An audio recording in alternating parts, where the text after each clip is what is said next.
Asep Tapip dalam ngopi kembali lagi di PJTV Jabar Pisan ya. Kita lanjutkan sekarang ya, media sosial yang hari-hari ini menjadi bagian dari kehidupan ya, yang tidak pernah terpisahkan dalam setiap kehidupan manusia ya, baik yang muda maupun yang tua. Kita lanjutkan nih, bagaimana sih caranya menggunakan medsos itu biar di bulan puasa ini memiliki nilai tambah atau memiliki nilai baik, itu bahkan mendukung cita-cita kita menjadi manusia yang bertakwa setelah puasa. Jadi itu kita pergunakan dengan hal-hal tadi itu, hindari yang jeleknya, hindari yang negatifnya, tapi kita ambil banyak yang positifnya. Seperti banyak digunakan kalau sekarang ustadz-ustadz mengajar itu ada yang menggunakan YouTube, ya media teknologi ya, ada yang manual gitu ya. Tapi kalau dibanding lebih di kota perkotaan gini lebih efektif menggunakan yang digital. Ya, dengan teknologi itu ya. Saya survei ke beberapa pesantren itu, terutama pesantren salaf ya. Itu banyak yang mempertahankan tidak menggunakan teknologi ya, tapi secara manual gitu ya, penyampaian langsung verbal. Ya, tapi kalau di kota-kota itu banyak orang yang bisa memanfaatkan, artinya ada kontrol lah gitu, ada kontrol dari orang tua, dari guru ya, dari ya keluarga lah, masing-masing keluarga untuk bisa pandai-pandai memanfaatkan teknologi supaya nilai ibadah puasa kita dengan menggunakan bermedsos itu dapat berdampak baik, kita dapat ada hasil yang baik dalam penggunaan di dalam selama bulan Ramadan. Itu diusahakan digunakan hal-hal yang baik seperti siar lah, share siar, boleh share siar, kemudian belajar mencari sumber-sumber rujukan misalnya, atau dalil atau tentang Quran gitu ya.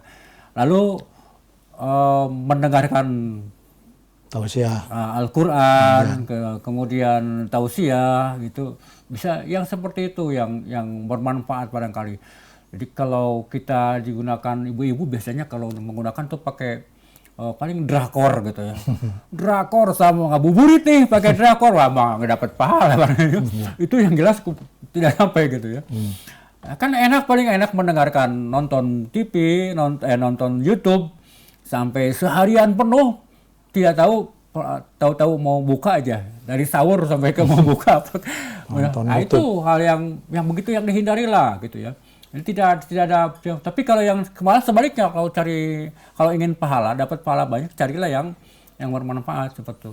Ya, jadi dakwah ya medsos atau mencari khutbah di medsos ya. Nah begitu. Banyak ya. Untuk tambah-tambah pengetahuan, tambah-tambah ilmu gitu kan. Bahkan hampir semua pendakwah kondang itu punya channel. Jadi kita tinggal tulis namanya, siapa ustadznya, langsung keluar tuh. Ya, betul. Ribuan topik bahkan ya. Jadi kita bisa belajar apapun di situ.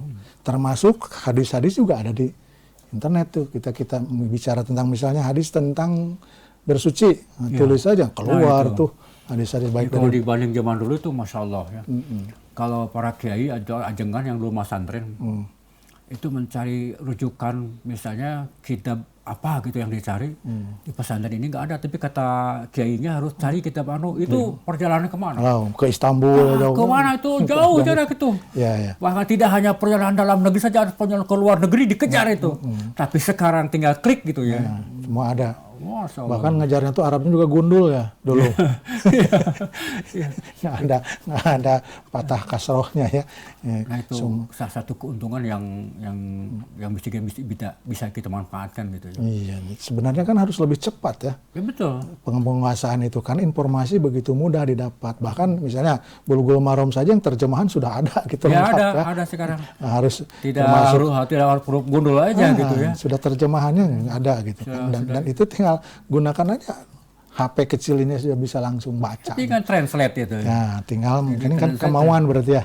Nah, tegatnya berarti nawaitunya tadi ya, jangan hanya nawaitu samal godi tapi niatkan yang lain juga. Ya. Jadi gunakan medsos sebagai sarana dakwah dan sarana belajar. Gitu, jangan gunakan. Karena juga tidak menutup kemungkinan kan medsos itu jadi sarana hoax, sarana gibah juga kan ya. Iya. ngobrol di WhatsApp grup, ngobrolin baju misalnya lebaran, misalnya. Iya.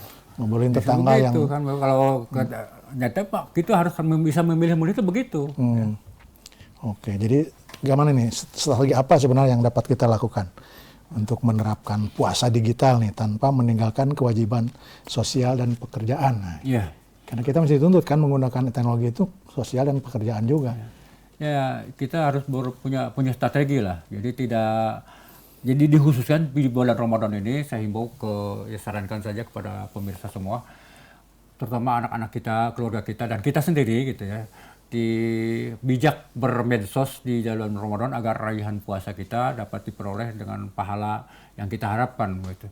Itu bukan sebaliknya. Dengan adanya kita bermedsos di bulan saum, bahkan bukan pahala yang dapat tapi dosa yang kita dapat begitu. Itu hindari. Maka berlakulah bijak dengan medsos, pergunakan medsos dalam rangka menambah pahala ibadah kita begitu. Baik ya, jadi gunakan medsos untuk meningkatkan ibadah.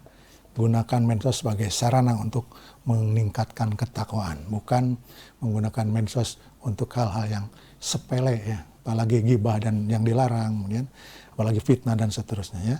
Pemirsa, memang bicara tentang puasa di era digital ini banyak sekali hal yang bisa kita ungkap ya, terutama dalam hal menjaga kesucian hati ini di tengah banjir informasi. Karena dengan di era digital sekarang ya, informasi bisa dapat dari manapun. Kita tidak membuka pun, bahkan tidak ketuk pintu bisa masuk ya ke halaman-halaman medsos kita ya, tanpa kita minta. Apalagi kalau kita sering membukanya dan algoritmanya terbaca oleh teknologi itu, maka kita akan disuguhi hal-hal yang sering kita buka. Jadi kalau kita bisa menjadikan arena muhasabah nih, menghitung diri tentang penggunaan medsos itu, kita sering melihat apa. Nah, kalau sering muncul hal-hal yang misalnya berarti kita memang dianggap oleh teknologi itu kita memang sering buka Ya. Nah, jadi kita sebenarnya tidak bisa mengelak ya.